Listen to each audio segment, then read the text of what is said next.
जरा सोचिए, किसी प्रोजेक्ट पर महीनों की मेहनत और एक बड़ा बजट लगाने के बाद आखिर में यह साबित ही ना हो सके कि असल में हासिल क्या हुआ। ये एक बहुत बड़ा मसला है और आज हम इसी का हल ढूंढेंगे। आज की इस तफसीली गुफ्तगू में हम बेसलाइन असेसमेंट की दुनिया को गहराई से समझेंगे। ये वो बुनियाद है जिस पर हर कामयाब प्रोजेक्ट की इमारत खड़ी होती है। तो आज हम किन चीज़ों पर बात करेंगे? हमारा सफ़र 5 अहम मरहलों से गुजरेगा। हम इस बुनियादी सवाल से शुरू करेंगे कि भाई आखिर सिफर से शुरू करने की ज़रूरत ही क्या है। इसके बाद हम देखेंगे कि बेसलाइन असल में है क्या और इसे स्ट्रेटेजिक तरीके से कैसे प्लान किया जाता है।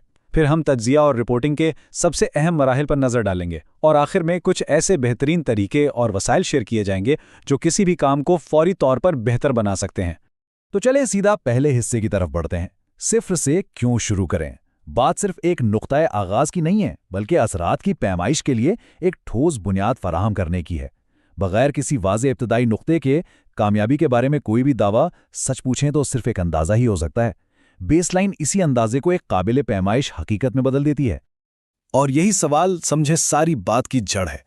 तयशुदा फासले को कैसे नापा जा सकता है अगर यही मालूम ना हो कि सफ़र शुरू कहाँ से हुआ था। इसे यूं समझें कि जैसे हाथ में एक खजाने का नक्शा तो है जो मंजिल दिखा रहा है, लेकिन उस नक्शे पर अपनी मौजूदा जगह एक बहुत बड़ा सवालिया निशान है। एक बेसलाइन प्रोजेक्ट के नक्शे पर वही आप यहाँ हैं वाला पिन है। और यहाँ फ़र्क बिल्कुल साफ नज़र आता है। एक तरफ बगैर बेसलाइन के प्रोजेक्ट एक अफरा तफरी का सफ़र जहाँ तरक्की गैर वाज़े है और अहदाफ सहरा में सराब की तरह लगते हैं। दूसरी तरफ एक वाज़े बेसलाइन वाला प्रोजेक्ट जहां हर तब्दीली काबिल पैमाइश है और हर हदफ पहुंच में है।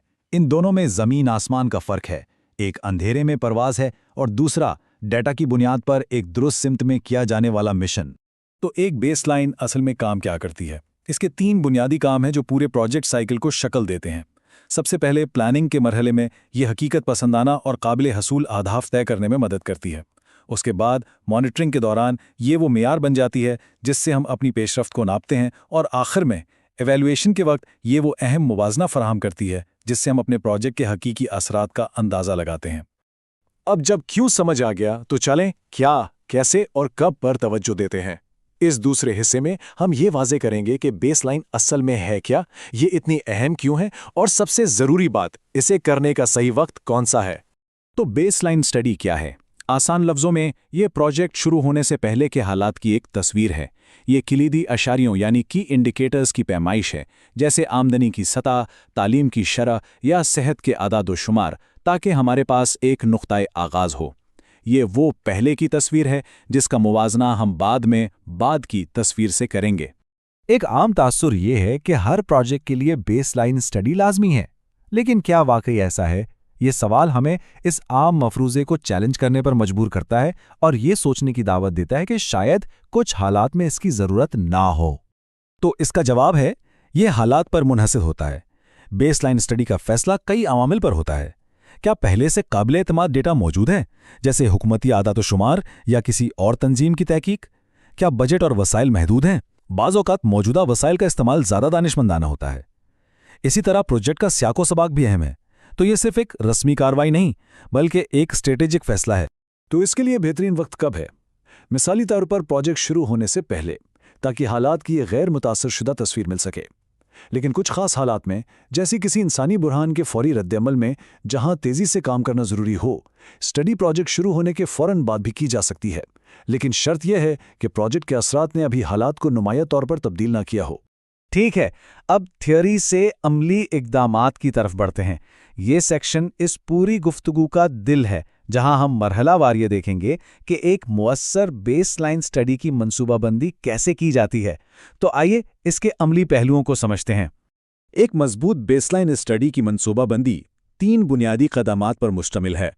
पहला, हम वाज़े तौर पर मकसद और दायराकार की वजाहत करते हैं। दूसरा, हम डेटा इकट्ठा करने के तरीके को ठीक से प्लान करते हैं। और तीसरा, हम डेटा के तज्जिये के लिए एक हिकमत अमली बनाते हैं। ये तीनों मरहला इसके बाद आने वाले हर काम की बुनियाद फराहम करते हैं। आइए पहले कदम को ज़रा तफसील से देखते हैं। दायराकार की वजाहत करते वक्त हमें कई चीज़ें तय करनी होती हैं। हमारे स्टेक होल्डर्स कौन हैं? उनकी शमूलियत से ही प्रोजेक्ट को कबूलियत मिलेगी। हमारी टाइमलाइन क्या है? क्या कोई त्यौहार या मौसमी हालात डेटा इकट्ठा करने में रुकावट बन सकते हैं? हमारा जोग्राफियाई इलाका कौन सा है? और सबसे अहम, हमारा बजट क्या है? इन तमाम चीज़ों को शुरू में ही तय करना बाद की परेशानियों से बचाता है। डेटा इकट्ठा करने का एक अहम तरीन असूल ट्रायंगुलेशन है। इसे एक जासूस के काम की तरह समझें। एक गवाह अच्छा है, लेकिन 3 गवाह जिनकी कहानियां मिलती हों वो केस को नाकाबिले शिकस्त बना देते हैं। इसी तरह हम मुख्तलिफ ज़राए जैसे सर्वे, इंटरव्यूज़ और सरकारी रिकॉर्ड्स को मिलाकर देखते हैं ताकि ये यकीनी बनाया जा सके कि हमारे नताइज ठोस और काबिले एतमाद हैं। और ये एक ऐसा उसूल है जिस पर कोई समझौता नहीं हो सकता। इखलाकी जिम्मेदारी। डेटा इकट्ठा करने से पहले शुरका को मुकम्मल मालूमात देना और उनकी रजामंदी हासिल करना लाजमी है। ये सिर्फ एक अच्छी प्रैक्टिस नहीं, बल्कि ये लोगों के विकार का एहतराम करने और उनका एतमाद हासिल करने का बुनियादी तरीका है, जो किसी भी कामयाब स्टडी की बुनियाद है। अब हम अपनी मरहलावार गाइड के दूसरे और आखिरी हिस्से में दाखिल हो रहे हैं। डेटा इकट्ठा करना तो सिर्फ आधा काम है। असल चैलेंज इस खाम डेटा को बामानी मालूमात में तब्दील करना और इसे मौसर तरीके से दूसरों तक पहुंचाना है। हम इस अमल को आखिरी 3 मराहिल के साथ मुकम्मल करते हैं। चौथा, हम रिपोर्टिंग और नताइज के इस्तेमाल की मंसूबाबंदी करते हैं। 5वां, हम सही टीम को इकट्ठा करते हैं जिसमें टीम लीड, डेटा इकट्ठा करने वाले और तज्जियाकार शामिल होते हैं और उनकी मुनासिब तरबियत बहुत ज़रूरी है। और छठा, हम एक तफसीली बजट तैयार करते हैं।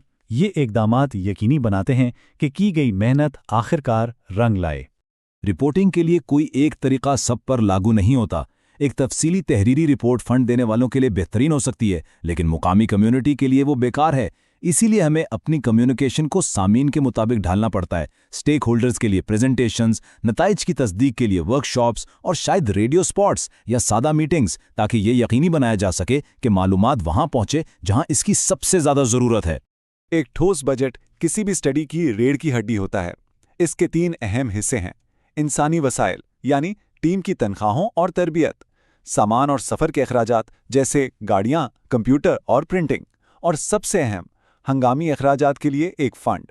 क्योंकि जैसा कि हम सब जानते हैं, प्रोजेक्ट्स शाज़ो नादिर ही बिल्कुल प्लान के मुताबिक चलते हैं। ये फ़ंड इस बात को यकीनी बनाता है कि आप आधे रास्ते में ना रुकें। अब हम आखिरी हिस्से में पहुंच गए हैं और यहाँ असल खजाना है। हम इन बेहतरीन तरीकों पर बात करेंगे जो एक अच्छी बेसलाइन स्टडी को एक बेहतरीन स्टडी बनाते हैं। ये वो टिप्स हैं जो काम को अगले दर्जे पर ले जाएंगी। सबसे पहला और सबसे अहम उसूल, डेटा का मेयार और उसका काबिले एतमाद होना। याद रखें, कचरा अंदर, कचरा बाहर। अगर इब्तिदाई डेटा ही गलत है तो पूरी स्टडी बेकार है और उस पर मबनी तमाम फैसले भी गलत होंगे। इस मामले में कोई समझौता नहीं हो सकता। दूसरा बेहतरीन तरीका, स्टेक होल्डर्स को शुरू से और बार बार शामिल करें। जब लोग खुद को इस अमल का हिस्सा महसूस करते हैं तो वो प्रोजेक्ट को अपनाते हैं। ये सिर्फ खुश अखलाकी नहीं है, बल्कि ये इस बात को यकीनी बनाता है कि नताइज मुताल्लिका, काबिल अमल और पायदार हों। और तीसरा अहम नुक्ता, गैर ज़रूरी डेटा इकट्ठा करने के जुनून से बचें। मकसद ज़्यादा से ज़्यादा डेटा जमा करना नहीं, बल्कि सही डेटा जमा करना है। ज़्यादा डेटा का मतलब बेहतर बसीरत नहीं होता। अक्सर इसका मतलब सिर्फ ज़्यादा शोर होता है। एक सर्जन की तरह बने, दुरुस्त, मरकूज और सिर्फ वही काटें जो ज़रूरी है।